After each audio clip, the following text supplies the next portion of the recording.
Good evening. My name is Samuel Thompson, and this is my presentation on hoarding disorder.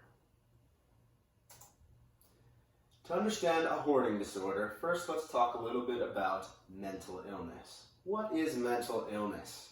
My definition of mental illness is an uncontrollable psychological urge to behave or think in a specific way. From young children to elderly people, mental illness affects a large percentage of the population. From addiction to OCD to anxiety and depression, mental illness has a wide range of definitions. Here's a quote from Rose Spielman. Since behavior varies from one culture to another, what may be expected and considered appropriate in one culture may not be viewed as such in other cultures. Because of our cultural differences, diagnosing mental illness can be a little tricky. However, there are some mental illnesses that are widely viewed similarly across the world.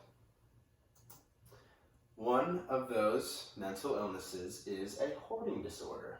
Let's talk about the definition and symptoms of a hoarding disorder. A hoarding disorder is when you're unwilling to get rid of your possessions. When you come in possession of something, you feel a certain sense of either nostalgia or you want to hold on to it because maybe you'll have a purpose for it later, and you just end up getting more and more stuff until your house is full, your yard is full, your car is full. There's so much stuff and you are psychologically unable to get rid of those items.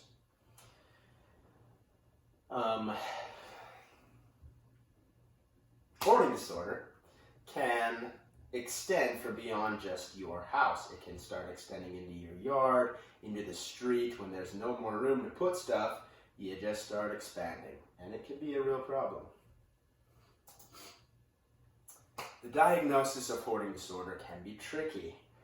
There are mild symptoms of hoarding, just holding on to a few books here and a few magazines here and a few pots here that you just can't seem to let go of, to very severe hoarding disorders, where your entire house is full of things. There are only little narrow aisles for you to walk through.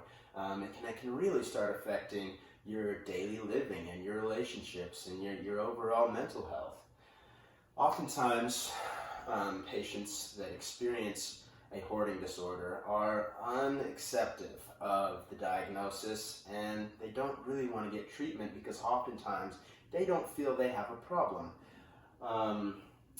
But in reality, when you have so much stuff that you can't even get to your restroom, that is an issue. Let's talk about who is affected by hoarding disorder. Hoarding disorder can start at a young age. You can develop habits of holding on to things at a young age, but most of the time it affects people who are over 60 years old or people with other mental illnesses such as depression, anxiety, OCD, and ADHD. Hoarding disorder can stem from childhood experiences, growing up in a home where your parents were hoarders, a major traumatic life experience that forces you to become introverted and stay at home. A lot of factors can go into a hoarding disorder. Luckily, there are treatment options. A very effective form of treatment for hoarding disorder is therapy or educational classes. Talking with a licensed therapist can help individuals overcome their hoarding problems. There is also medication to treat other mental disorders such as anxiety and depression that can help with a hoarding disorder. Introducing trusted people into your life is also a big step in overcoming this disorder. Having other people in your home makes you realize just how far you have gone and just how much stuff you have. You need to adjust your priorities and your thinking in order to change your habits and get over this disorder. The most effective treatments, I believe, that help hoarding is a mixture of therapy and action. Talking to a professional about it can really give you some good ideas on how to start working on this problem and overcoming your disorder. Starting small is huge. Start with a few things. Maybe go through your books and get rid of some of them. Maybe Maybe start in one specific room and just start throwing away a few things. And then relying on a positive support system is huge. Relying on friends and family, loved ones, therapists, people who want to see you improve and get better. Rely on them, talk to them, explain what's going on, your progress, your setbacks. That can really help. In conclusion, hoarding disorder is a serious mental illness. In fact, it's linked to depression, anxiety, OCD, and ADHD. It can really affect a person's mental health being surrounded by all of that stuff. You feel crowded, you can't concentrate, you stop going out and you start spending more time in your house.